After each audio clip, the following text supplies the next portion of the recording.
Muy buenas chicos, bienvenidos a esta entrevista de Análisis África y tenemos aquí a Tadeb Alisadem, un analista político del Sáhara Occidental que nos va a hablar de la situación que está enfrentando el Sáhara Occidental, que desde unos 50 años se encuentra en un limbo internacional. Hay estados que lo reconocen y otros estados que no. Entonces, nada mejor que tener a un saharaui que nos vaya a contar la situación actual de este país, porque para mí es un país. Entonces, Tadeb, nos da ese placer de, por favor, te introduces y nos cuentas un poquito sobre tu trabajo. Bueno, pues muchísimas gracias por invitarme. Es un placer estar contigo y estar en este espacio, que sin duda creo que es un espacio también necesario para arrojar luz sobre las cuestiones africanas. Y bueno, siempre que hablamos de la cuestión del Sáhara Occidental, el Sáhara Occidental es conocida como la última colonia pendiente de descolonización en el continente africano. De hecho, Nelson Mandela llegó a decir que hasta que el Sáhara Occidental no esté libre e independiente del todo, África no habría acabado con el colonialismo en el continente, ¿no?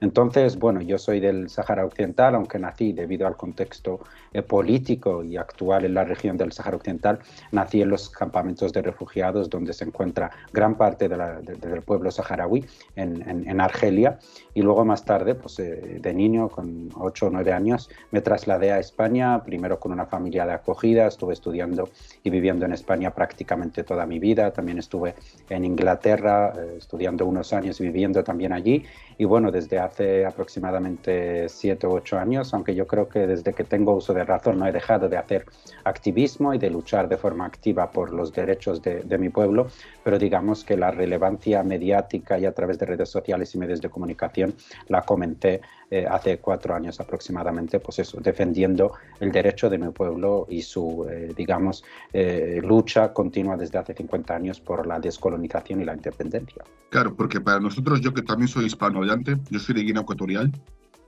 es un país que tendría que, digamos, ser el primero que apoya a Sáhara, porque date cuenta que Sáhara siguió los pasos que estaba siguiendo Guinea Ecuatorial, porque Guinea Ecuatorial tuvo su independencia en el 68 y Sáhara supuestamente la tuvo en el 76. Sí. Luego tienes a toda una América Latina que no sé qué está mirando, que no... Creo que unos 4 o 5 países de Hispanoamérica o poco más que os reconocen, ¿verdad? Eso es, bueno, hay una gran parte de países que nos reconocen, pero es verdad que Guinea Ecuatorial y el Sáhara Occidental fueron, pues eso, comparten el hecho de que los dos fueron colonizados por España, ¿no? Es verdad que Guinea Ecuatorial tuvo la suerte, ¿no?, de gozar de su descolonización y de la independencia, pero en el caso del Sáhara Occidental, a efectos legales y según las Naciones Unidas, sigue siendo un territorio español, porque España nunca llegó a hacer una descolonización. Lo que hizo es marcharse del territorio, pero para las Naciones Unidas sigue considerando que es un territorio pendiente de descolonizar, cuya potencia colonial hasta el día de hoy, 2025, es España. Así que digamos que Sáhara a día de hoy será como un Puerto Rico para España. Lo que es Puerto Rico para Estados Unidos, pues así será el Sáhara para España. A día de hoy, pero es una situación más complicada, porque el Sáhara Occidental, bueno, te voy a dar un poco de contexto histórico, un poco para que también los que nos estén viendo entiendan. Todo comenzó, pues como yo creo que con todas las cuestiones de colonización y descolonización en África. Yo siempre digo que para mucha gente es muy difícil entender la cuestión del Sáhara Occidental, porque mucha gente piensa que la cuestión de la colonización y del colonialismo en África ya se acabó en los años 60, en los años 70, que los pueblos se independizaron y que es algo que quedó en el pasado y que todo ya pasó y que no existe la colonización. Pero la cuestión del Sáhara Occidental es básicamente una cuestión de descolonización a destiempo, es decir, estamos en el 2025 y todavía hay colonización en África. El Sáhara Occidental es un territorio que sigue pendiente de descolonizar. Como te he dicho antes, a efectos legales, para la legalidad internacional, la potencia administradora del territorio, la potencia colonial sigue siendo España, porque España nunca registró una descolonización delante de las Naciones Unidas o reconocida por las Naciones Unidas. Lo que hizo es colonizar el territorio, bueno, informó en 1884, en esa conferencia de Berlín, donde las principales potencias europeas se repartieron África. España informó, pues, bueno, que empezaría esa colonización tanto en Guinea Ecuatorial como los territorios del Sáhara Occidental, primero como un protectorado, más tarde pasó a ser una colonia y después en el 58, en el 1958, ya pasó oficialmente a ser una provincia española y todos los saharauis pasaron a ser ciudadanos españoles teniendo el DNI y el pasaporte español. La provincia 53 fue de España. A finales de los años 60, el pueblo saharaui comenzó a movilizarse en protestas para finalizar la colonización. Y en ese contexto, en muchos países africanos habían nacido movimientos de liberación que luchaban contra las fuerzas coloniales. En Argelia se luchaba en esa guerra contra Francia, en Túnez, en Libia se luchaba contra esa colonización italiana y demás. En toda, digamos, la región cercana al Sáhara Occidental estaban naciendo esos movimientos de liberación y estaban luchando contra la colonización. Los saharauis empezaron a luchar por su independencia y fue ahí cuando entró Marruecos. Marruecos empezó a reclamar el territorio como suyo. España al principio no se quería marchar del territorio, decía que era una provincia más. Y bueno, los saharauis en los años 70 ya fundaron de forma oficial su movimiento de liberación, que es el Frente Popular de Liberación de Saque Alhambra y Río de Oro, que es conocido como el Frente Polisario, y comenzaron una lucha tanto política como una lucha militar para la liberación del territorio. Lo que sucedió es que en 1975 las Naciones Unidas estaban presionando a España para descolonizar el territorio, pero Marruecos también estaba solicitando ese territorio. Decía que antes de la colonización las tribus que habitaban el Sáhara Occidental estaban bajo el protectorado del rey de Marruecos, por lo cual ese territorio es marroquí. Ante esta cuestión, las Naciones Unidas se fue a los tribunales de La Haya y dijo: queremos que estudiéis este caso y que nos digáis por las pruebas históricas que vaya a presentar Marruecos si realmente Marruecos tiene soberanía o tenía soberanía sobre este territorio, o si en cambio hay un pueblo que tiene que ejercer su derecho a la autodeterminación y la descolonización.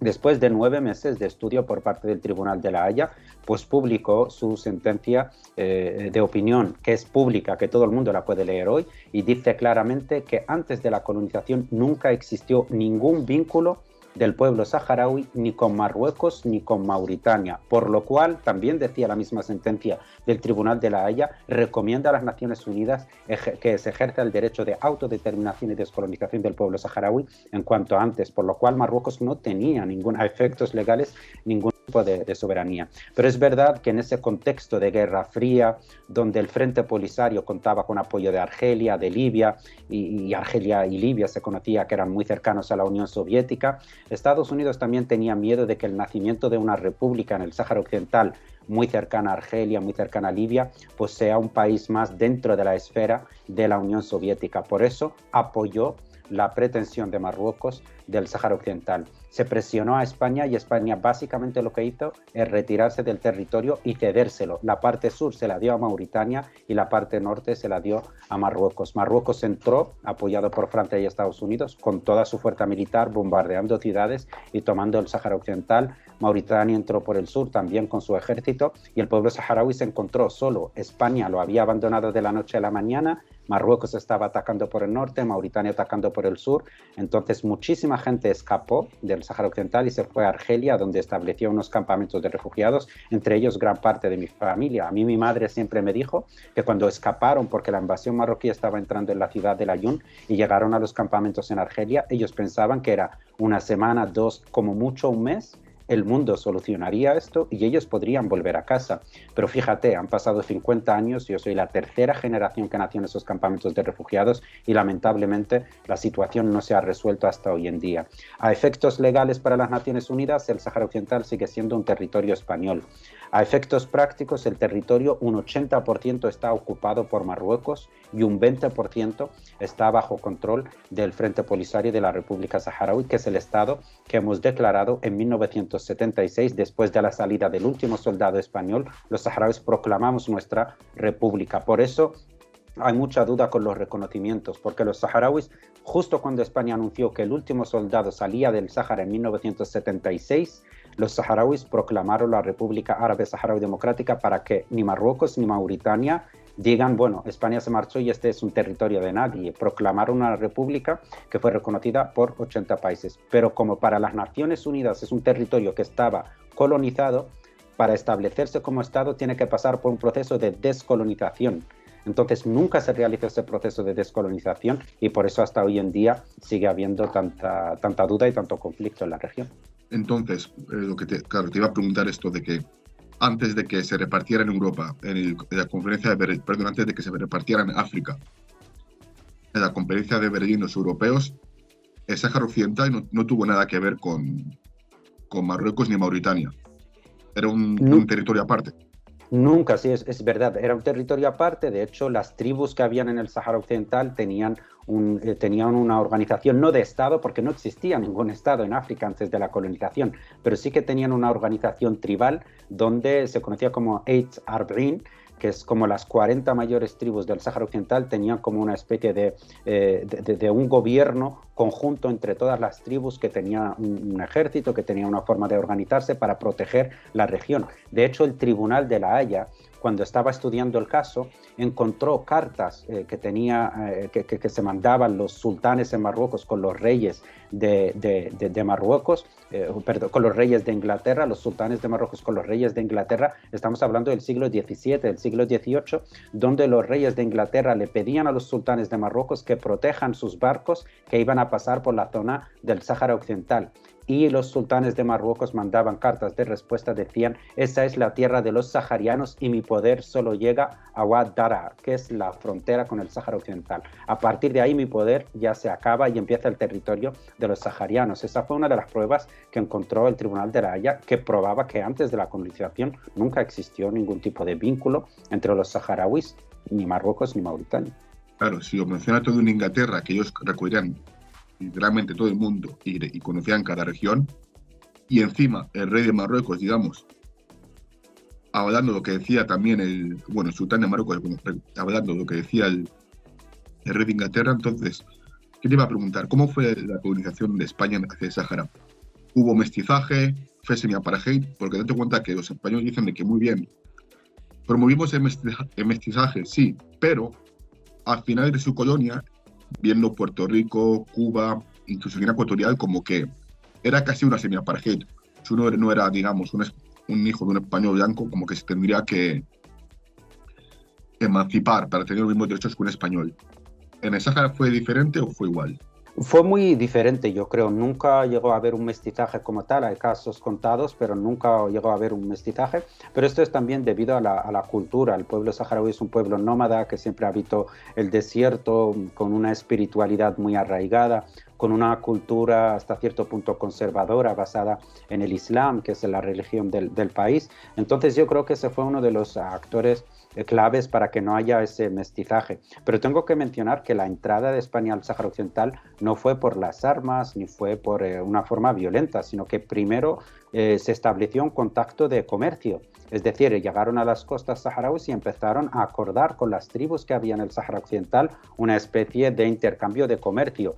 Poco a poco empezaron a establecer pequeños puertos, pequeñas construcciones, empezaron a hacer gobiernos regionales en distintas zonas y demás, siempre basados en el comercio, hasta ya establecerse España. Y es verdad que los primeros años de colonización fueron años pacíficos, donde se convivía y no hubo ningún problema. Los problemas comenzaron en los años 50, finales de los años 40, cuando la población saharaui empezó a protestar y a decir: queremos autogestionarnos, no queremos que haya un gobierno extranjero gobernándonos y controlando nuestros recursos naturales. Ahí la respuesta a estas protestas por parte del colonialismo español fue brutal. De hecho, nuestro primer movimiento nacionalista saharaui lo lideró Mohamed Basiri, que fue nuestro primer líder nacionalista, y que lo que hicieron no fueron acciones militares, sino manifestaciones pacíficas pidiéndole a España que descolonice el territorio.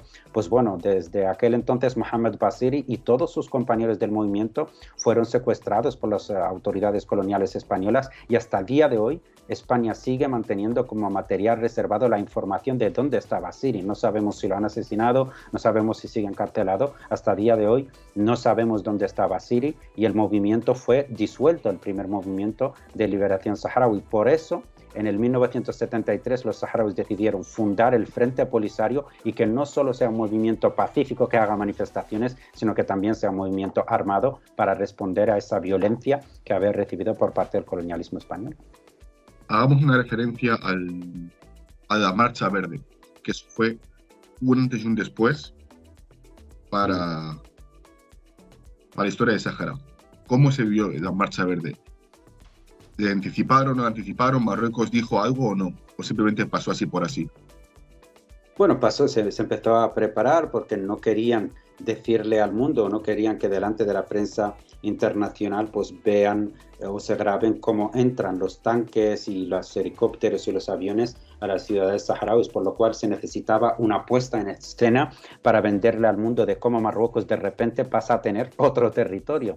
Entonces esa fue, digamos, una idea de Hassan II, es decir, convocó a más de 200 o 300.000 marroquíes, todos civiles, para hacer una marcha delante de las cámaras y hacer como que entran al territorio del Sáhara Occidental, pero esa marcha solo llegó a la frontera, cruzó la frontera, se grabó en las cámaras y toda esa gente se quedó ahí acampando en la frontera. Detrás de ellos empezaron a llegar, ya una vez se fueron las cámaras, a entrar los militares, a entrar los aviones y demás. Y aquí tengo que abrir un paréntesis para decir que para todo el mundo se conoce como la Marcha Verde. De hecho, Hassan II le pone el nombre de la Marcha Verde porque dice que detrás de sus pasos empezaron a nacer los árboles y empezó todo a ponerse verde en el desierto. Pero para los saharauis, si preguntas a cualquier saharaui, la conocen como la Marcha Negra, porque ahí empezó la parte más negra de nuestra historia y la parte más negra de nuestro destino, porque no llegaron esas personas a nuestras ciudades, lo que llegaron fueron los militares, los aviones, el bombardeo con armas prohibidas como napalm, como fósforo blanco,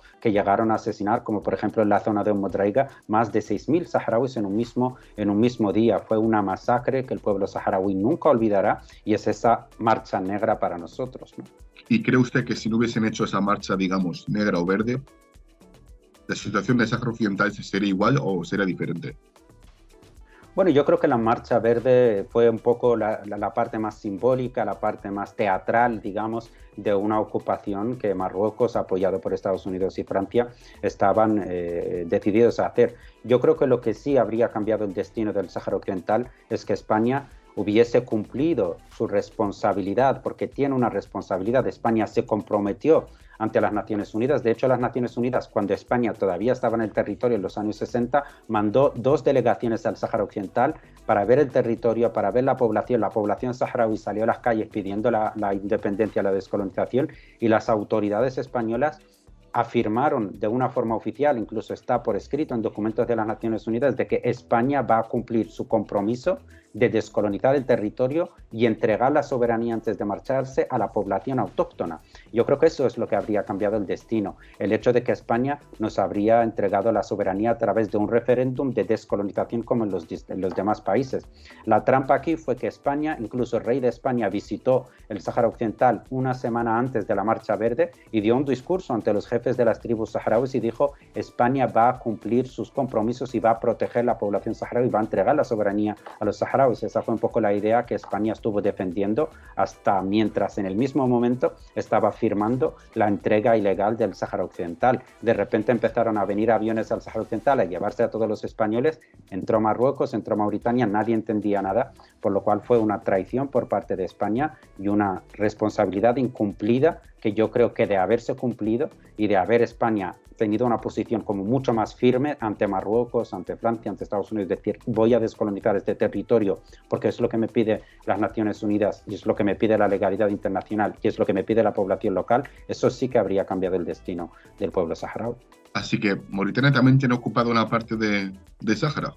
Esto es muy interesante porque Mauritania quería también, el Sáhara Occidental se descubrió que tiene muchísimas riquezas, tiene la mayor reserva de fosfatos del mundo, tiene petróleo de fácil extracción, tiene oro, también se cree que tiene gas en la zona marítima, tiene el mayor banco de pesca del mundo. Por lo visto, se dan las situaciones meteorológicas en el mar del Sáhara Occidental que se reproduce de una forma muy acelerada y hay mucha variedad de peces y se considera el banco de pesca más rico del mundo. Era un territorio muy rico que todo el mundo quería, ¿no? Entonces Mauritania, cuando vio que Marruecos se iba a quedar con el territorio, dijo, no, es que antes de la colonización el Sáhara Occidental era de Mauritania, yo también lo quiero, ¿no? Entonces, por eso España le dio la parte sur a Mauritania y la parte norte a Marruecos. Mauritania entró también a ocupar el territorio, pero pocos años después, 3 años después, Mauritania también, porque el Frente Polisario empezó a luchar contra Mauritania, a luchar contra Marruecos. El Frente Polisario le dio duros golpes militares a Mauritania y Mauritania vio que era inviable mantener esta ocupación y lo que hizo Mauritania es retirarse de la parte que ocupa y reconocer oficialmente la República Saharaui como Estado y pedir perdón.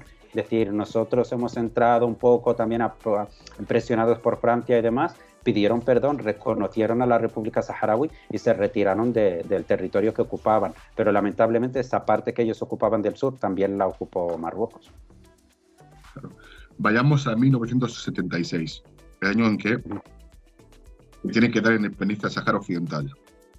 Dicen por ahí malas lenguas de que el exmonarca español vendió el Sáhara Occidental a Marruecos porque, al parecer, los americanos le amenazaron por quitarle las Islas Canarias y Ceuta y Melilla, pero no sé si es verdad o no. ¿Tiene usted alguna información sobre ello?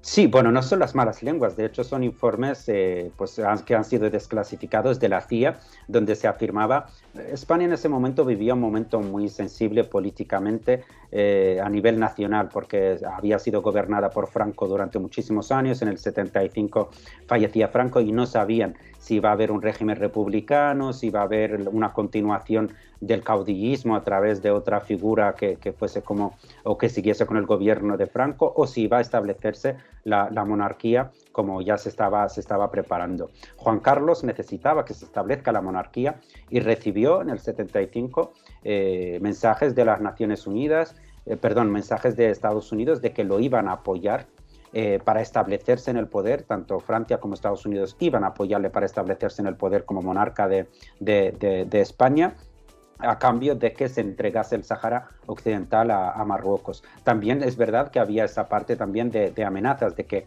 iban a apoyar el movimiento. De hecho, hay informaciones también que señalan que se apoyó un movimiento independentista en Canarias, también iban a apoyar la anexión de Marruecos de las ciudades de Ceuta y Melilla, que son ciudades españolas muy importantes para España y demás, y había Entonces, en un momento tan sensible para España, Juan Carlos optó por eso, por evitar todas estas amenazas que puedan generar problemas internos y por también conseguir el apoyo de Estados Unidos y Francia para establecerse en el poder, y de esa forma se entregó el Sáhara Occidental. Entonces, esa podría ser la razón por la que los españoles se fueron así por así del Sáhara sin decir nada.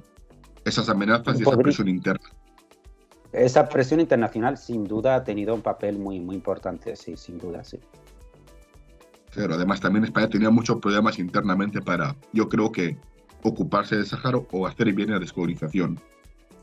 Exacto, porque también esos días, yo cuando hablo perdona, voy a ser muy rápido, cuando hablo con los líderes del Frente Polisario, que ellos estuvieron presentes en esa época, me comentan que en esos días hubo mucha confusión, porque cuando Franco estaba vivo, Franco incluso llegó a poner minas en la parte norte del Sáhara Occidental y dijo, aquí no pasa ni un solo marroquí, y dio la orden al ejército español de defender el Sáhara hasta el último soldado español. Se cree que Franco no quería dejar el Sáhara Occidental así, como así, que Franco no quería permitir, pero es que justo cuando se produce la Marcha Verde, se produce también la firma de ese acuerdo en Madrid, donde España entrega el Sáhara a Marruecos y Mauritania. Franco estaba ya prácticamente muerto en cama sin estar consciente, ¿no? Por eso se cree que Juan Carlos fue el quien ideó todo esto.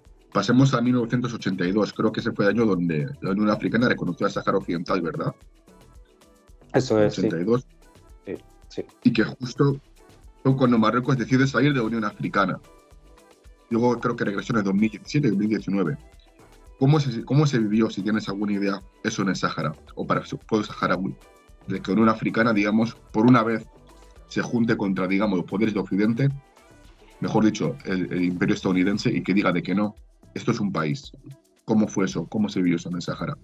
O en el pueblo saharaui. Bueno, para nosotros siempre fue muy importante contar con el apoyo del continente africano y de los pueblos africanos, básicamente porque somos un pueblo africano que ha sufrido o sigue de algún modo sufriendo lo que han sufrido la mayoría de pueblos africanos, que es una colonización, que es una guerra, que es un saqueo, que es un robo, que es la fuerza del imperialismo impuesta sobre nosotros, por lo cual siempre había sido muy importante para nosotros que tengamos el apoyo y el respaldo de los pueblos africanos. De hecho, hasta hoy en día seguimos manteniendo gran parte de apoyos por parte de distintos pueblos africanos. Cuando se acepta la entrada de la República Saharaui dentro de la Unión Africana, pues fue muy celebrado, fue quizás uno de nuestros mayores éxitos diplomáticos, porque lamentablemente hoy en día la política internacional no se rige por la legalidad internacional, ni se rige por el derecho que tú tengas como pueblo, sino que se rige más por una cuestión económica, por una cuestión de fuerza, por una cuestión de tener un poder militar. Nosotros, como pueblo refugiado que sigue en un proceso revolucionario de lucha por la descolonización,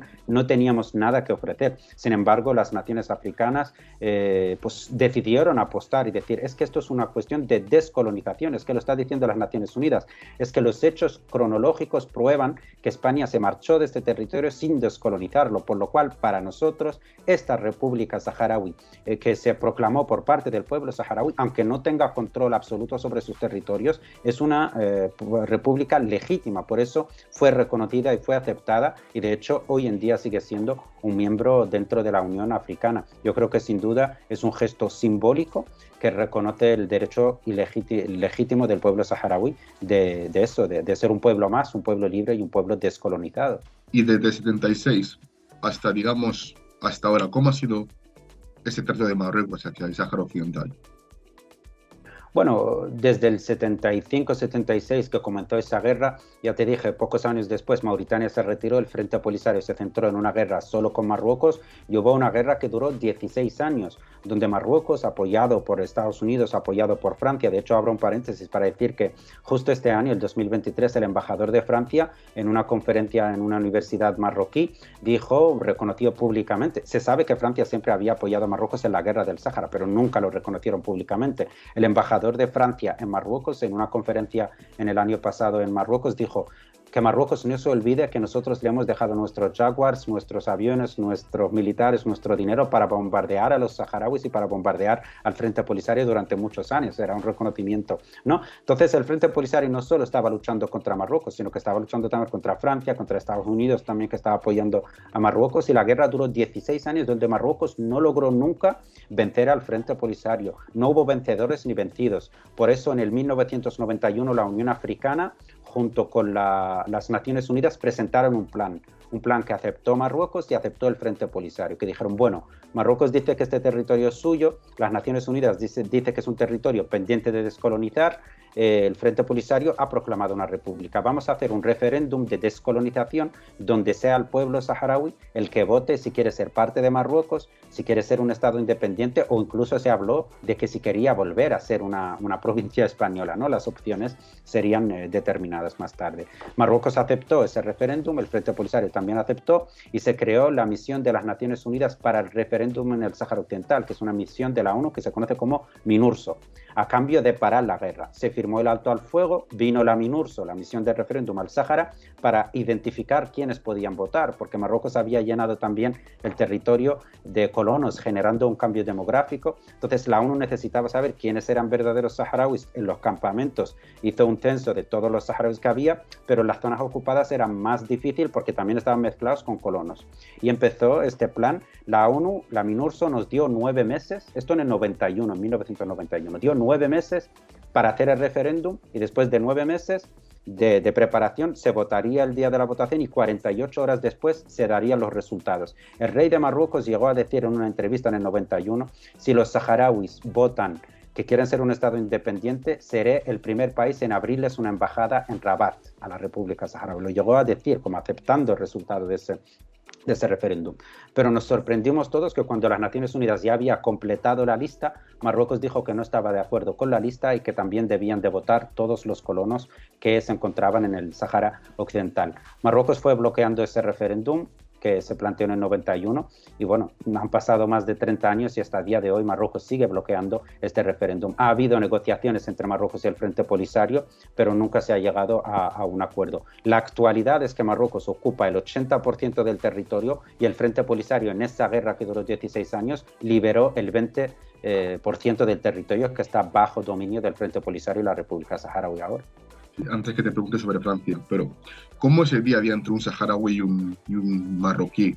Si se ven, por ejemplo, comprando el pan, comprando dátiles, ¿hay discusión o cada uno por su lado o han aprendido a aguantarse uno al otro?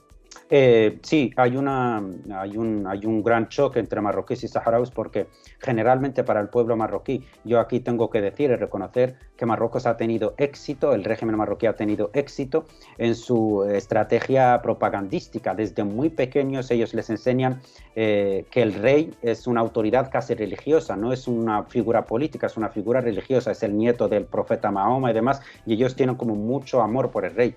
Entonces ellos les dicen, el rey tiene encomendado el mensaje de Dios de cuidar del Sáhara, y hay enemigos de la patria que son el Polisario, que son unos terroristas enviados por Argelia, enviados por Gaddafi, que quieren quitarnos este territorio. Desde muy pequeños les enseñan esto en el colegio. Las películas, hay unas películas dramáticas de cómo el rey de Marruecos recupera el Sáhara de los españoles y echa a los terroristas, nos venden a nosotros como terroristas. Entonces, en el imaginario general de los marroquíes, tú dices que eres saharaui o eres del Frente Polisario y para ellos automáticamente eres un terrorista que viene a quitarles la tierra que su rey tiene que proteger por orden divina de Dios, ¿no? Entonces, es muy difícil explicarles. Entonces, ellos a la mínima que ven que eres saharaui te dicen, Sáhara marroquí, el Sáhara marroquí. Entonces, yo muchas veces no quiero entrar en choque, les pregunto, les digo, vale, el Sáhara, tú dices que el Sáhara es marroquí. ¿Cuántos familiares tienes en el Sáhara Occidental? ¿Cuántos abuelos tienes enterrados? No, yo soy de Tánger, yo soy de Casablanca, toda mi familia está, pero el Sáhara es marroquí, ¿no? Mientras yo, todos mis abuelos, porque los saharauis tienen una relación con los fallecidos, les gusta saber dónde está su abuelo, el padre de su abuelo, el padre, quieren saber dónde están enterrados. Entonces, en mi familia tenemos registrado hasta 15 abuelos, el padre del padre del padre, y todos están enterrados en el Sáhara Occidental, por lo cual estoy arraigado a esta tierra, mi historia está en esta tierra desde hace 500 o 600 años, estoy en esta tierra y tengo la prueba. Cuando un marroquí que siempre ha vivido en Tánger o en Agadir o en Casablanca, que tiene toda su familia, no, el Sáhara es marroquí, solo porque tienen esa idea, pero es que no tienen ningún vínculo real con el Sáhara Occidental. Y es verdad que siempre hay un choque porque no dejan de alimentar esa ideología de que somos el enemigo. De hecho, estoy viendo que ahora están aprovechando esa propaganda a los influencers. Cualquier influencer de jóvenes o cualquier cantante que sale nuevo y demás, le paga el régimen para que hagan sus historias de Instagram, para que hagan una canción o para que hagan vídeos y demás diciendo el Sáhara es marroquí, van al Sáhara, se ponen la ropa saharaui, a los enemigos que nos quieren quitar la tierra, al Polisario que es terrorista y lo apoya Argelia. Todos los marroquíes y los jóvenes debemos defender esta tierra porque el rey se lo ha encomendado Dios, que la proteja y demás. Entonces sigue viva esa idea de que somos el enemigo, somos terroristas, y hay muy pocos marroquíes, lamentablemente, que se entienden o se solidarizan con nuestra causa. Quería preguntarte sobre el rol de Francia. Yo sé que Estados Unidos y Marruecos son dos buenos aliados desde hace siglos, 2 o 3 siglos. Pero Francia, ¿qué ganaba, digamos, dando bombas a Marruecos para que bombardearan el Sáhara? Bueno, yo creo que el papel de Francia ha sido principal en el bloqueo de una solución para el Sáhara Occidental. Sabían que un Sáhara independiente, que había sido colonia española y que había recibido desde la creación de su movimiento prácticamente de liberación, había recibido apoyo de Argelia, sabían que era un Estado o iba a ser un Estado primero con relaciones comerciales, culturales y políticas muy fuertes con España debido a que fue la excolonia, debido a que Canarias está pegado al Sáhara Occidental, por lo cual todo el trato comercial de los recursos naturales del Sáhara Occidental iba a ser de algún modo a través de España y luego también con Argelia, iba a haber una relación muy fuerte con Argelia.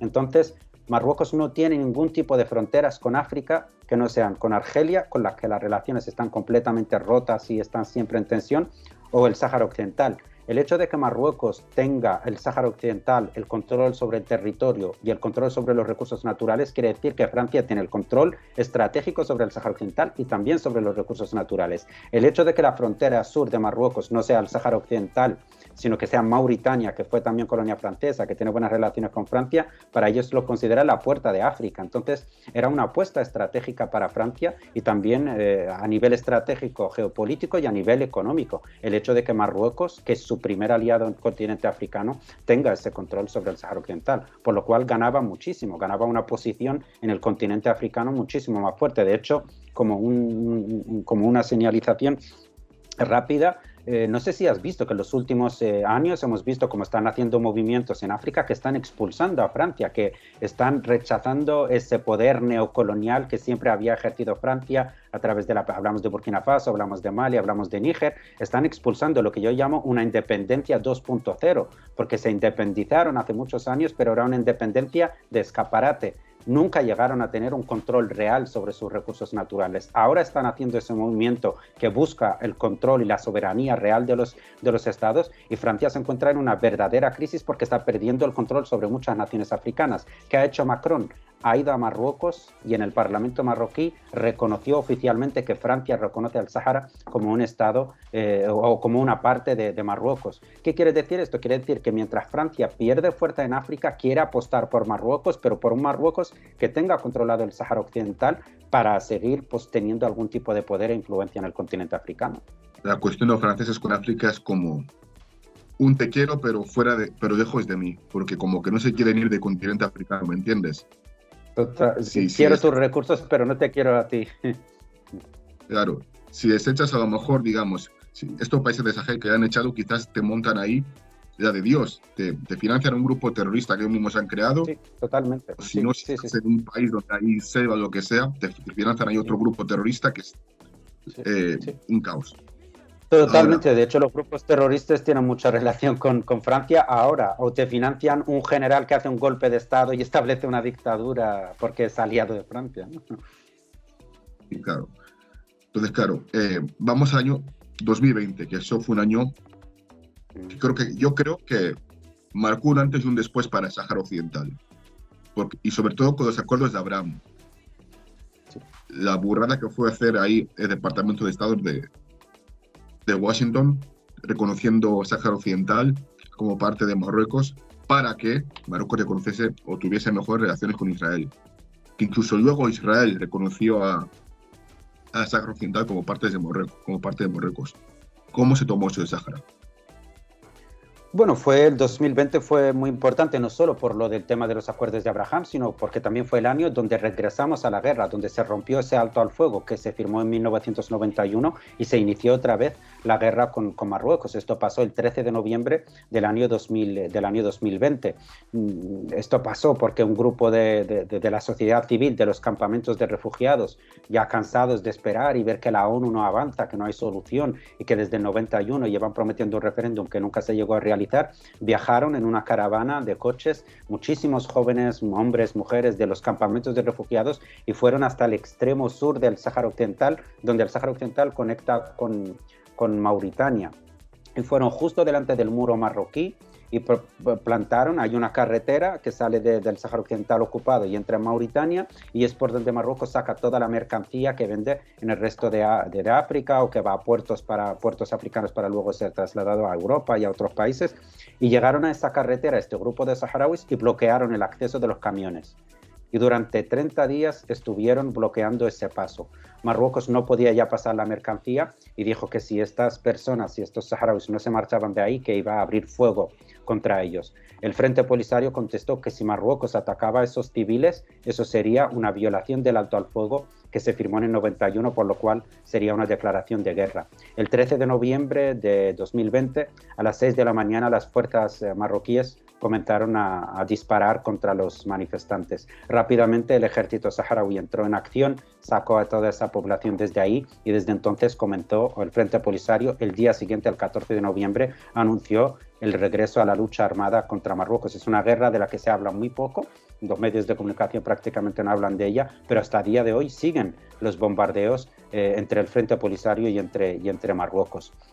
Marruecos también, en esa desesperación de que ya se había vuelto a la guerra, de que el Frente Polisario estaba en choques directos armados contra su ejército, fue cuando utilizó la Carta de los Acuerdos de Abraham. Necesitaba tener el apoyo de Estados Unidos otra vez frente sobre todo a esta nueva guerra y este nuevo desafío, y Estados Unidos, era el gobierno de Trump, le puso la condición de que para tener el apoyo y que le reconozcan oficialmente que el Sáhara es de Marruecos, tenían que reconocer a Israel. Entonces fue un acuerdo a tres donde Marruecos reconocía a Israel como un Estado legítimo y además se comprometía a defender a Israel dentro de la Liga y el mundo árabe, a cambio de que Trump pusiese en Twitter que reconoce que Marruecos es del Sáhara Occidental. Pero yo siempre que participo en debates de televisión con políticos o periodistas marroquíes, siempre les hago la misma pregunta. Si vosotros realmente defendéis que el Sáhara es marroquí y siempre ha sido marroquí y la estáis ocupando porque es marroquí, ¿por qué necesitas que Estados Unidos o Israel te reconozca que es marroquí? Si tú dices que es tuya y que la gente que vive ahí quiere ser marroquí,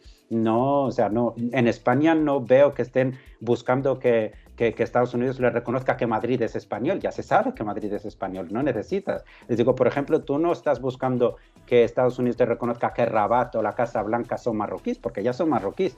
Entonces, en el momento que tú buscas que Israel y Estados Unidos te reconozcan que el Sáhara es marroquí, estás poniendo una diferencia, estás diciendo, no, es que esto no es marroquí, necesito que alguien me dé la razón y me apoye, ¿no?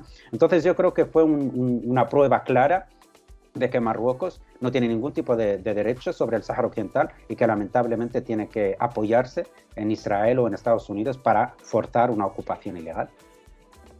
Incluso se llegó a hablar de Marruecos empezó a comprar armamento bélico a Israel y a Estados Unidos masivamente. Muchos analistas en España decían que era por si quería atacar Ceuta y Melilla, pero yo creo que si Marruecos fuera a atacar Ceuta y Melilla era de una forma más discreta, no empezarían a comprar armas bam, bam, bam, bam, bam, porque España dirá de que, oye, nos vamos a preparar aquí para lo que sea. Entonces, ¿tú crees que fue para contrarrestar al Frente Polisario esa compra de armas masiva? Totalmente, sí, para contrarrestar al Polisario y también a Argelia, que aquí también abro un paréntesis para decir que la enemistad o la tensión entre Argelia y Marruecos no es por la cuestión del Sáhara Occidental, sino que cuando Argelia se independizó en los años 50, en el 62, creo que fue en el 68, justo cuando Argelia se independizó, Argelia estaba muy débil, acababa de salir de una guerra que dejó a 1,5 millones de mártires en esa guerra, estaba completamente debilitado, el Estado justo se acaba de... Pues justo en esos días que Francia se marcha y Argelia proclama su independencia, el rey de Marruecos dio una orden para ocupar todo el suroeste de Argelia y entró en una guerra contra Argelia, lo que se conoció como la Guerra de las Arenas. Fue una guerra que duró solo un mes, pero el ejército marroquí entró para ocupar la parte suroeste, que es Bachar, Tindouf, toda esa zona. Entró el ejército marroquí y Argelia contestó, entró en una guerra con Marruecos que duró un mes y pudieron expulsar el ejército marroquí. Desde entonces, Argelia considera a Marruecos un potencial enemigo, porque en el momento donde Argelia estaba más débil y necesitaba ayuda de sus vecinos, Marruecos aprovechó para ocupar territorio argelino. Por eso también para Argelia fue muy fácil digamos, el apoyo a la causa saharaui, porque ellos ya lo habían sufrido, la ocupación marroquí, antes que nosotros. Hasta el día de hoy, Marruecos sigue reclamando el suroeste de Argelia como suyo. Argelia se está armando muchísimo. De hecho, después de Egipto y Sudáfrica, Argelia es la mayor potencia militar en el continente africano. Por eso Marruecos también se está armando, por ese miedo a esta tensión creciente entre Argelia y Marruecos. Tienes que tener en cuenta que actualmente solo hay dos fronteras completamente cerradas en el mundo, que es la frontera entre Corea del Norte y Corea del Sur, y la frontera entre Marruecos y Argelia. Están completamente cerradas desde los años 90, las relaciones diplomáticas están rotas, entonces muchos analistas creen que el próximo paso sería posiblemente un enfrentamiento armado. Esta es una de las razones por las que Marruecos se está armando, y la otra es también los saharauis, porque estamos viendo que desde que comenzó su cooperación con Israel en la compra de drones, todos estos drones se están utilizando actualmente en el bombardeo a la población saharaui, al Frente Polisario, al ejército saharaui, ha matado a cientos de saharauis desde el 2020, muchos de ellos civiles que pasaban por la zona que está bajo control del Frente Polisario, que es la zona del Sahara Occidental liberada, que pasaban por ahí, o son beduinos que viven en el desierto. Marruecos ha bombardeado. La prensa no habla de esto, pero los drones israelíes, de hecho hay evidencias, hay fotos, hay imágenes de cómo los drones israelíes están en ciudades del Sahara Occidental bombardeando, pues eso, al Frente Polisario, por lo cual Marruecos se ha estado armando y se sigue armando en esa cooperación militar con Israel también, pues eso, primero por esa tensión con Argelia y segundo, obviamente, para enfrentarse al Frente Polisario y a los saharauis. Y hablamos de España. Digamos, ahora mismo España tendría que poner, digamos, las cartas sobre la mesa. ¿Qué tendría que hacer? Bueno, pues esta es una pregunta, me parece una pregunta muy interesante por tu parte, porque antes hablábamos de que en el momento que España abandona el Sáhara de esa forma, no hace la descolonización, tenía una situación interna bastante complicada, pero yo siempre hago la pregunta, en la España democrática, tranquila, en la España donde hay una estabilidad, ¿qué impide que España haga una descolonización? España puede hacer una descolonización. De hecho, hay una comisión que es la Comisión de Descolonización de las Naciones Unidas, a la que hace una reunión anual y que sigue abierta a que España venga a descolonizar el territorio hasta el día de hoy. España no ha venido, ni quiere venir, ni quiere descolonizar el territorio. Y tengo que decirte que hay un ejemplo que es exactamente lo mismo que pasa con el Sáhara Occidental, que es Timor Oriental. Timor Oriental era colonia portuguesa. En 1975, fíjate, también en el mismo año, Portugal abandona ese territorio y se lo entrega a Indonesia, no ha descolonizado Timor Oriental. Entonces Indonesia invade Timor, el pueblo de Timor resiste también con su movimiento de liberación y demás, y en el año 2000, esto fue en el año 2000, más de 20 años después, llegó un gobierno socialcomunista a Portugal y dijo, bueno, no podemos seguir con esto, vamos a descolonizar. Fueron a las Naciones Unidas, dijeron, vamos a iniciar el proceso de descolonización. Recuerdo que salió en una rueda de prensa el presidente de Portugal con el secretario general de las Naciones Unidas y dijeron, estamos en contactos con Indonesia para que se haga la descolonización. Portugal va a asumir su responsabilidad. Se comenzaron los trabajos y en el año 2002 se proclamó, después de un referéndum donde ganó por el 90 y tanto % la independencia, en el año 2002 Timor Oriental se declaró como país independiente reconocido por las Naciones Unidas y Indonesia se retiró. ¿Qué quiere decir esto? Que cualquier gobierno hoy en España puede ir ante las Naciones Unidas y decir voy a asumir la responsabilidad y voy a descolonizar este territorio. También tengo que decirte que a día de hoy cualquier avión que vaya por el espacio aéreo del Sáhara Occidental se conoce internacionalmente que este territorio es español, por lo cual los aviones internacionales no le piden permiso a Marruecos, que ocupa el territorio, ni al Frente Polisario. Se le pide permiso a la aviación española para que dé permiso para cruzar el espacio aéreo o no. Con esto te quiero decir que se sigue considerando a España potencia colonial, por lo cual cualquier gobierno a día de hoy puede asumir su responsabilidad, hacer los movimientos diplomáticos, las negociaciones que hagan falta para que se haga ese referéndum y que haya esa descolonización, ¿no? ¿Y por qué crees que aún ningún gobierno lo ha hecho? Ni Felipe González, bueno, Adolfo Suárez tiene muchas cosas encima, pero ni Felipe González, ni Aznar, ni Zapatero, ni Pedro Sánchez, ni Rajoy, ¿por qué crees que no lo han hecho? Bueno, te voy a poner un ejemplo muy básico. Yo creo que en España hay un problema de tener una soberanía real. Si España siempre ha sucumbido a los intereses internacionales, y también creo que el segundo problema es la corrupción. Has mencionado a Felipe González. Felipe González viajó a los campamentos de refugiados saharauis en los años 70, cuando estaba en esa campaña electoral preparándose para ir a la presidencia, y dio un discurso que está en YouTube. Si pones el discurso Felipe González, campamentos saharauis, te sale, y dio un discurso muy emotivo y dijo: tanto yo como mi partido estaremos con vosotros hasta la victoria final, fue su famosa frase.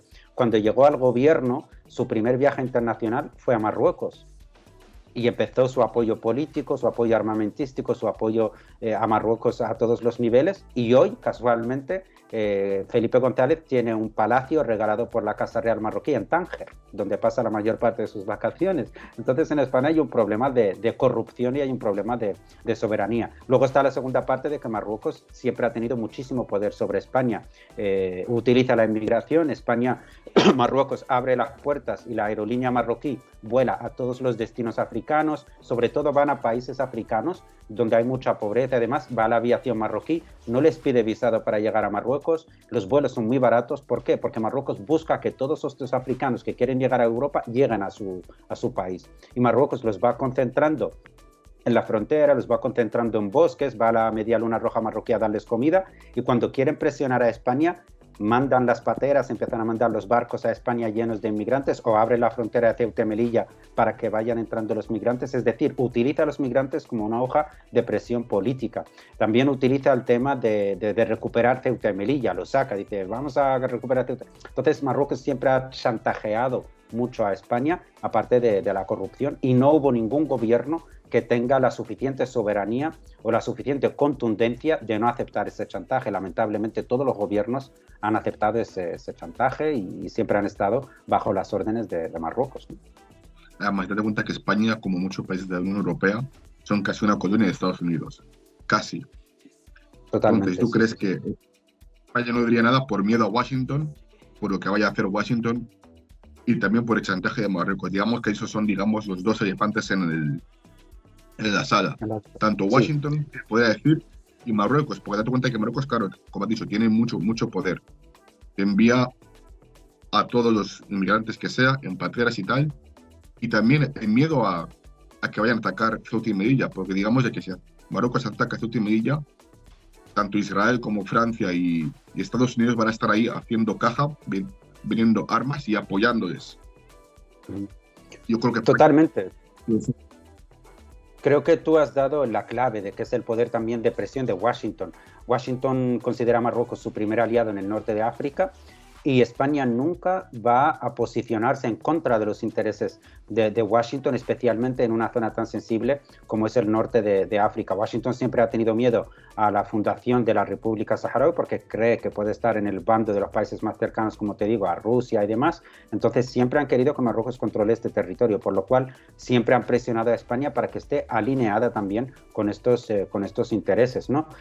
También tengo que decirte que España está en la OTAN, pero tú sabes que la OTAN, la protección de la OTAN no entra a Ceuta y Melilla. Es decir, si Marruecos ataca a Ceuta y Melilla, la OTAN no está comprometida a defenderlo porque no lo considera o no está dentro del paraguas. Eso también es una estrategia por parte de Estados Unidos, como tú dices, de garantizarle a Marruecos que cuando quiera puede hacerlo y de garantizar también que España esté siempre con miedo para tener o cumplir las órdenes que se le digan de Washington.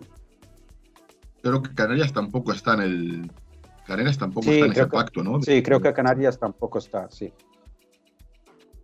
¿Crees que algún día Marruecos, digamos, se atrevería a atacar a Ceuta y Melilla? Yo creo que no, porque date cuenta que Marruecos, las últimas guerras que ha hecho, creo que las ha perdido casi todas. Contra Argelia no pudo. No puede contra el Frente Polisario, y eso que el Frente Polisario no es, digamos, gente con formación militar profesional. Se forman en algún que otro campamento, quizás Argelia les ayuda, pero digamos que no son un ejército, digamos, que tiene una línea logística propia, tienen un sueldo propio, ¿me entiendes? Que dependen de un tercero o un cuarto. Pero Marruecos, digamos, que no ha podido con el Frente Polisario. Y yo creo que si se enfrentan a una España en una Ceuta que es un territorio urbano, ahí yo creo que tienen miedo a perder, creo yo. Y eso podría significar incluso ya el fin de la monarquía marroquí. ¿Estás de acuerdo conmigo? Bueno, hasta cierto punto, pero con Marruecos y con el escenario geopolítico nunca se sabe. No sé, en el año 2002 Marruecos envió su ejército a la isla del Perejil, que es una isla que está entre España y Marruecos, es una pequeña isla, pero que España tiene la soberanía. Marruecos decía que esa isla también era suya y mandó al ejército. De hecho, hubo tensiones rápidamente, también España mandó helicópteros con el ejército, los soldados españoles fueron capturados rápidamente. De hecho, hay una imagen que Marruecos considera humillante y ha trabajado para que desaparezca de cualquier lugar, pero que seguimos rescatando y la publicamos en redes sociales, que son los soldados marroquíes con una bolsa negra que les pusieron los soldados españoles en la cabeza, completamente detenidos, y se los llevaron los españoles. ¿Por qué Marruecos hizo esto? Bueno, nadie pensaba que Marruecos siempre está con esa ideología expansionista. Reclama Ceuta y Melilla, reclama la isla Perejil, reclama el suroeste de Argelia. De hecho, reclama también no solo el Sáhara Occidental, reclama Mauritania, reclama parte de Mali. Ellos creen en el Gran Marruecos. De hecho, Marruecos es uno de los pocos países donde la Constitución no establece las fronteras del país. No hay una línea fronteriza en la Constitución. Ellos dicen que la Constitución lo llaman la Constitución verdadera. Perdón, la frontera verdadera, y para ellos hablan de una frontera verdadera que no es la actual. Y la frontera verdadera conlleva todas estas partes, ¿no? Entonces, no descarto que Marruecos en algún momento que vea una España débil o que entre en algún tipo de tensiones con España y que garantice que Estados Unidos o Francia la vayan a apoyar, haga algún tipo de ejercicio militar contra Ceuta y Melilla. Como nadie se lo esperaba y de repente invadió o intentó invadir Perejil, no descarto que en un futuro intente también invadir Ceuta y Melilla. Muchas gracias por estar aquí con nosotros. También vamos a entrevistar a un marroquí para escuchar la versión que tienen los marroquíes de ¿cómo se dice esto?, de Sáhara Occidental, porque me gustaría saber qué opinan ellos y me gustaría hablar con un político marroquí a ver qué dice y qué versión me da. Pero en todo caso, muchas gracias de estar aquí con nosotros y esperamos también colaborar más tiempo juntos, ¿vale?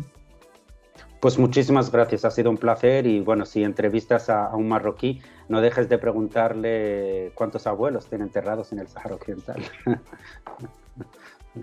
Bueno, muchísimas gracias, chao. ha sido un placer.